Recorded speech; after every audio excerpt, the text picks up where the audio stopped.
देखे लुकन की नजरिया से बैठ के बीच से जरिया पे देखे लुकन की नजरिया से बैठ के बीच से जरिया पे मुहवा फूल के तू बैठल बड़ू का मूड बिगड़ बुका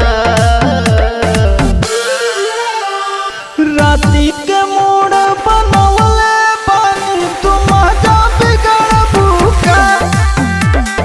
राती के मूड बनवले पानी तू मजा बिगड़ बुका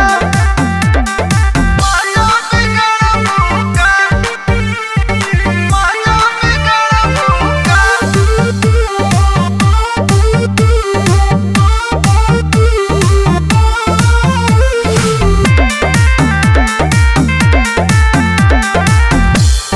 लगोला करा जानी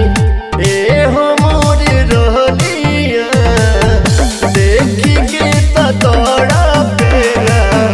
हमारो जवानिया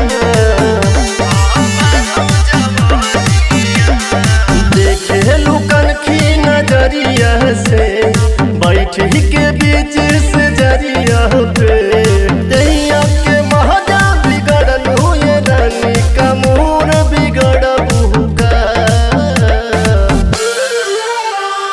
राती के मूड बनवले पानी तू मजा बिगड़ बुका राती के मूड बनवले पानी तू मजा बिगड़ बुका मजा बिगड़ बुका मजा बिगड़